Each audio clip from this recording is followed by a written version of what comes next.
ஆண்டவர் இயேசு கிறிஸ்துவில் மிகவும் அன்புமிக்க எனதருமை சகோதரமே, இன்றைய நாளிலே ஆண்டவர் நமக்கு தருகின்ற இந்த நாளுக்கு நன்றி சொல்லுவோம்.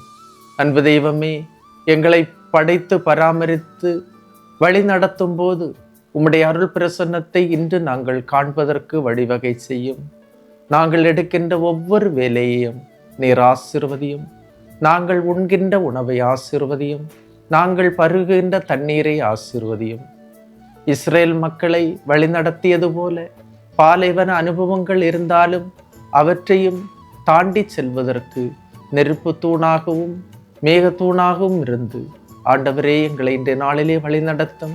நாங்கள் செல்லுகின்ற பாதையை வழிநடத்தும். நாங்கள் சந்திக்கின்ற மனிதர்கள் மூலமாக ஆசீர்வாதங்கள் கிடைப்பதற்கு உம்முடைய அருளாற்றலை தந்து இந்த நாளை வழிநடத்தி செல்லும். ஆமென். அன்புமிக்கவர்களே, இன்றைய நாளிலே நாம் தியானிப்பதற்காக எடுத்துக்கொண்ட இறைவார்த்தை எரேமியா புத்தகம் 32ஆம் அதிகாரம் 39வது இறைவார்த்தை. ஒரே இதயத்தையும் ஒரே நெறியையும் நான் அவர்களுக்கு கொடுப்பேன். இதனால் அவர்கள் தங்கள் நலனையும் தங்களுக்கு பின் தங்கள் பிள்ளைகளின் நலனையும் கருதி எந்நாளும் எனக்கு அஞ்சி நடப்பார்கள். இரண்டு முக்கியமான வார்த்தைகள்: ஒரே இதயம், ஒரே நெறி. ஒரு இதயத்தோடு முன்னோக்கி செல்வது அவ்வளவு எளிதான காரியம் அல்ல. பல ஆண்டுகள் முயற்சி செய்தாலும் பல வேளைகளில் இதை சாதிக்க முடியாது. ஒரே இதயத்தோடு முன்னோக்கி செல்ல முடியாது. மிக சிறிய நிகழ்வில் கூட அதிகமாக இரண்டு இதயங்கள் உண்டு, இரண்டு மனது உண்டு. நம்மில் இருப்பதை பல நேரத்திலே காண்கின்றோம். நேர்மறை ஒன்று, எதிர்மறை இன்னொன்று, பாசிட்டிவ் ஒன்று, நெகட்டிவ் ஒன்று. இவ்வாறு இருக்கும் இரண்டு மனத்தால் உறவுகள் பாதிக்கப்படுகிறது. ஒரு சில நேரத்தில் நானே பாதிக்கப்படுகின்றேன். ஒரு மனதோடு, அதாவது ஒரு இதயத்தோடு முன்னோக்கி செல்லும் போது எந்த ஒரு நிகழ்விலும் வெற்றி கிடைக்கும், அதிசயம் நடைபெறும், ஒரு ஆசீர்வாதம் கிடைக்கும். 2-3 பேர் என் பெயரால் எங்கு குழுமி இருக்கிறார்களோ அவர்கள் நடுவே நான் இருக்கிறேன் என்று இறைவார்த்தை சொல்லுகின்றது. 2-3 பேரின் மனநிலை 2-3ஆக இருக்கின்றது. ஆனால் இயேசு என்ற ஒரே நாமத்தில் அவர்கள் ஒரே இதயத்தோடு கூடியிருக்கும் போது அவர்கள் நடுவில் இயேசுவின் பிரசன்னம் கிடைக்கின்றது. இயேசு இருக்கின்றார்.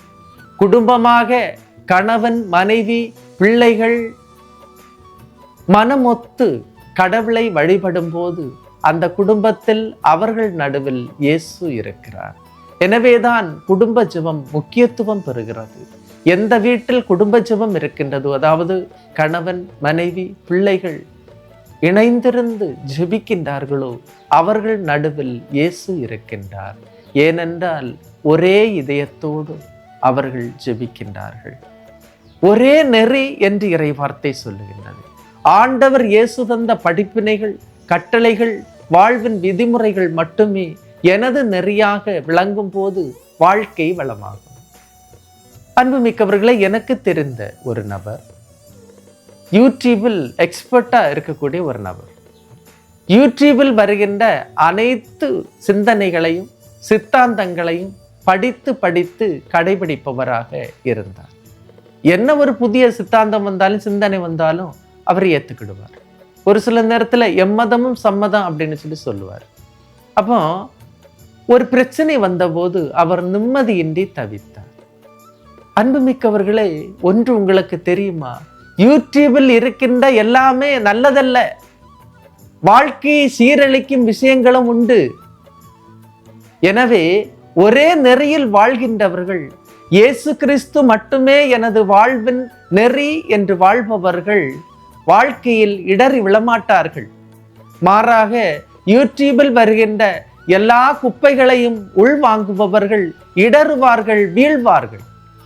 ஏனென்றால் உண்மைக்கு புறம்பாக, வெளிச்சத்துக்கு புறம்பாக இருக்கின்ற ஒவ்வொன்றும் மனிதனை இருளில் சேர்க்கும், அவனை விழத்தாட்டும் என்பதுதான் உண்மை.